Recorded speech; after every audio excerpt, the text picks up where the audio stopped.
would just sell it for pennies on a dollar and just give me a little bit of that middleman fee. But like some, the idea guy. But we were building like forts or like, let's build a gravity bong. You're out here coding and building apps. You really are the smartest guest we've ever had. I wouldn't say that. I'm sure you had some smart people, but we had fun with it, and we've built some over the years, and that's when I really had a lot of fun with, because I'm a big music person. I love music, so. Favorite venue in Colorado, favorite venue in the city of Denver. Oh, it's Red Rocks for sure. Well, okay. Well, let's talk like in the city. So in cities, okay. I would probably say, gosh, shout out to our sponsors. Fillmore, I guess it's decent. Just because the reason why is because it's just intimate. You know what I mean? Like Fillmore, it's historic, it's intimate. I like that one. So that's me. I don't know. Nice. Shout out to the Fillmore. Yeah. Our friends over at Live Nation. I'm glad you did that. This is a seamless plug. Shout out to our friends over at Live Nation. Obviously, there's no concerts going right now, but there will be soon. So go check out the Live Nation Colorado webpage. You can see all the acts that are coming to town, whether it be Red Rocks, they've got Ball Arena, they've got Marquee Theater, they have Fillmore, and there's a plethora of concerts coming to us this summer. Get vaccinated. Get tickets. Let's get ready to party. I'm glad I swear to God, we did not tell him to say that. He really just said that on his end. So that was a great partners. Yeah. Live Nation and Fillmore are our title sponsors. So that was perfect. You're welcome. I didn't even know that. That's awesome. Thank you. I appreciate it. Okay. So now let's dive a little bit more. We've segued slowly into the medical marijuana. Let's talk a little bit about Medicine Man, what you learned there, and then when did you make the jump or the creation of MedPharm? Like, let's dive a little bit more in detail from that. I know we were kind of doing the quick speech. Yeah. So, Andy's a partner in MedPharm itself still, and so MedPharm was kind of just a talking point at the time when I started getting involved in it. We were just kind of figuring out what it was going to look like, what kind of staff do we need, and all that. There's two other partners involved, Dr. Chris Nelson and TJ Johnsrud, who are phenomenal businessmen themselves alone. And we all came together. Is that one guy with the beard?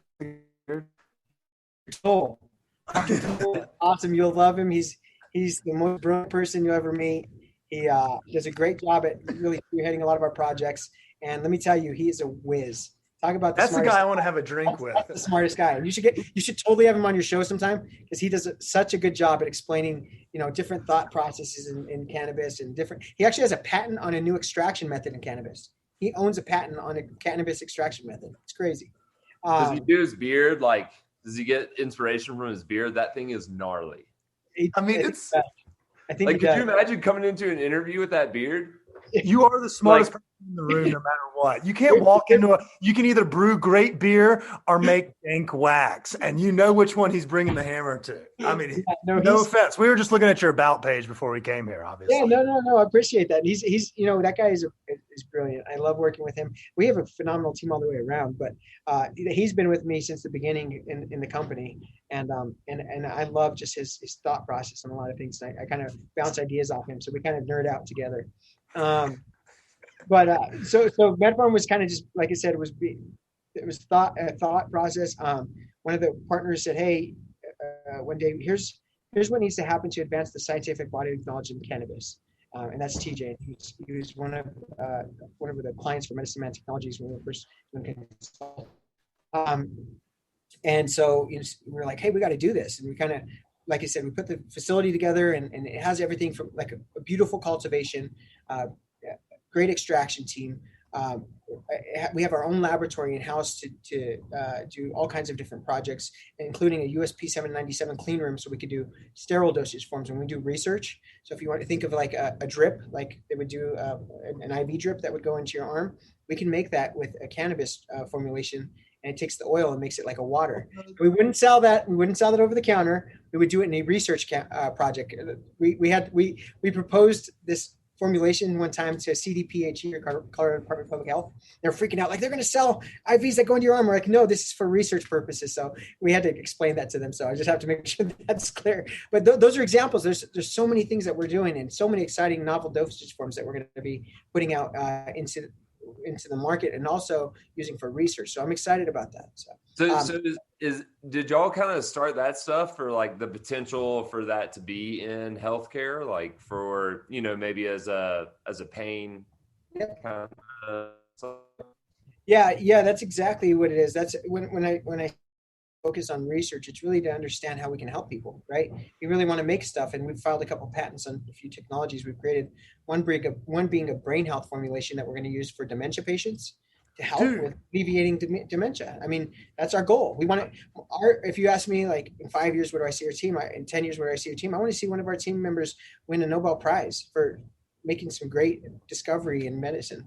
And so that's something that I think we can do, and I know we can do with this team, and that's really our focus and kind of how we think about things. So.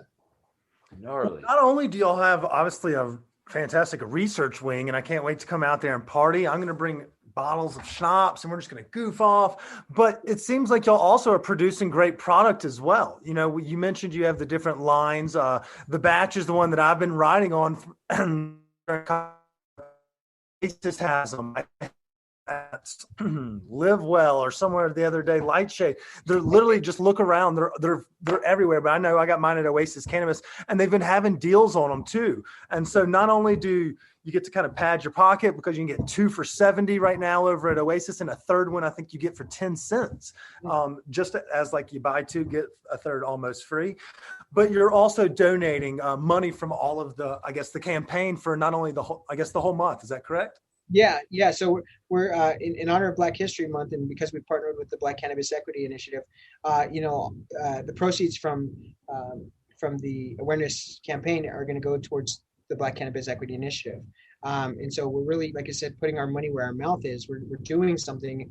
We're taking action instead of just talking about it. And that's what was our goal all along, right? We're not just here. We have to make money because we're a business. We have to make money to fund our research. But on top of that, we have a responsibility to the community, and that's what we've seen with the Black Cannabis Equity Initiative, and that's what we're doing. So.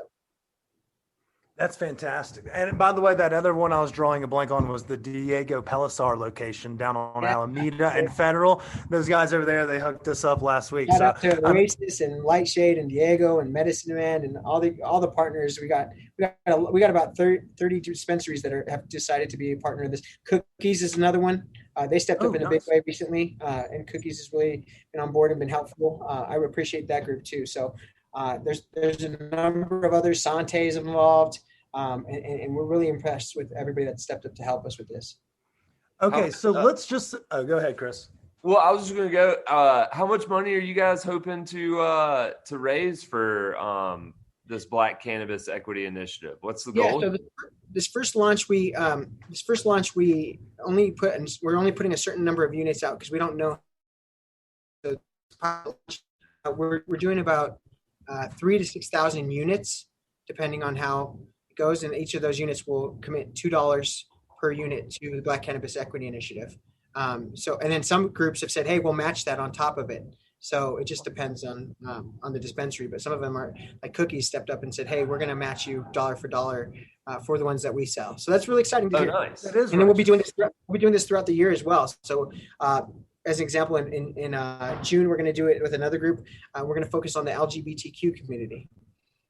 And so we're going to do something like that. At the end of the year, we're going to do another launch with the Latino population and the community in that area that have been impacted by the war on drugs. So a lot of really good synergies and excitement around this product and this brand and what we're doing with it. So.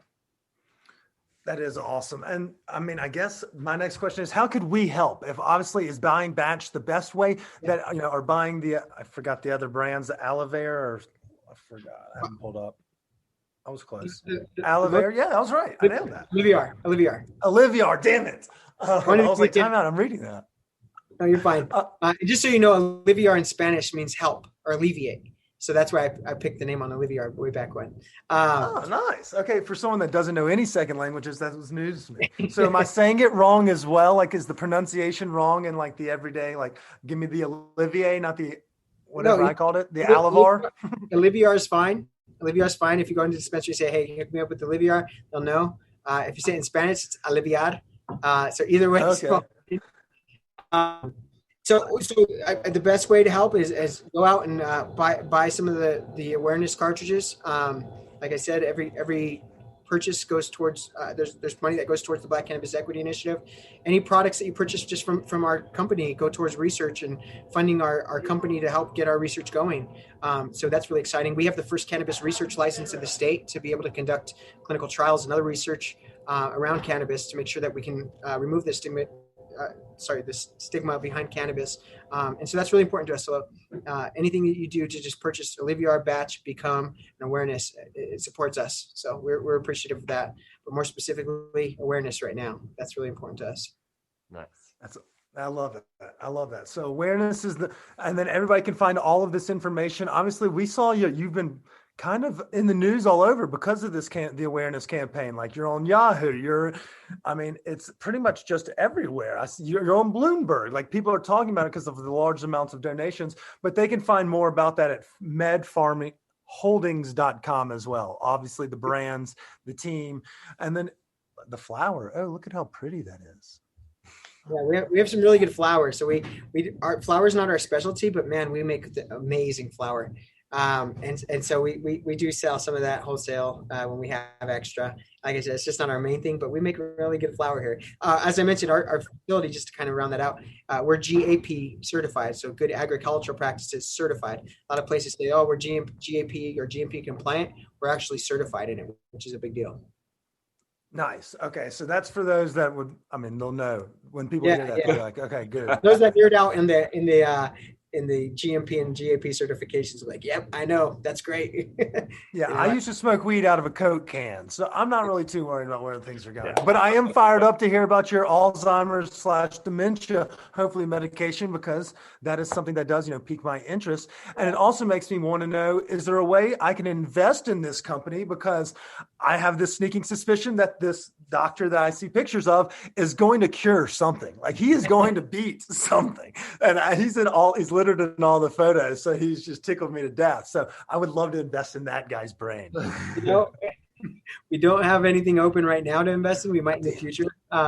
We might be opening up around maybe for like some investment into one of the studies or projects. And we have to figure out what that'll look like, but not right now, but maybe in the future. I'll be a sample subject if you need someone to just test it out. All right. I'll send you the battery and you can answer all the questions and let us know if you fit the mold of what we're looking for. On a big. Well, we do appreciate you joining us, Albi. And I know that it got a little serious there for a minute. We answered some serious questions, but we have a lot of levity in our podcast and our content as well. So we want to kind of ask you, you're a native from here. So we want to say, kind of pick your brain about favorite spots around town, sure. What you think about the recent trade with Nolan Arenado, as well as restaurants you missed that you grew up with here in Denver. And then the most Denver thing you've seen recently. Okay. But we'll start with what restaurant for the natives out there do you miss most that's no longer around? I'll tell you right off the bat, La Loma, the old La Loma. The one in the Highlands? In the Highlands, yeah. That La Loma, that location was so epic. You could go out on the porch. You can overlook the city. It was beautiful. The food was great. You had the picture of the grandma as you walked in. I thought it was really my grandma because my mom told me one day that's your grandma when we first went there when we were little. And it really wasn't, but I thought she looked like her. But you know what? Like, I miss that atmosphere. I miss everything about it. My mom worked there before she became a police officer. She actually worked there busing tables when I was little. And so great. When it left, I got really sad. But that's probably the biggest one I remember that I really loved. All right, okay, well, I get that one because I remember that. That makes me feel better. That was a good spot, man. That was a really good spot. Those tortillas slapped so hard. They were so fluffy. Good. You couldn't beat a fajita. Their fajitas were the best. No, you couldn't beat them. Their tortillas they're homemade, right? They're through their homemade process. That's what I loved about them. The new one downtown, no, I'm not trying to knock them, but it's just not the same. It's just not the same. I couldn't agree more. It just doesn't. It doesn't have the same pizzazz or like the feel. There was like a maze where you could walk around to get your table. Yep. And it was a joyous feeling. And the deals they had on Tuesdays, you could get like $1 tacos and margs. It was a steal. God, yep. I miss that as well. Other good spots. Let me just two more that I like that are still kind of around. Pizza Alley is a good one. I love that one. Edgewater Inn, because if you're a Highlands guy, huh? Yeah, I kind of stay. That's where I grew up, obviously. But yeah, are you still up there? I'm just I just moved back to Denver. I had a house in Brighton.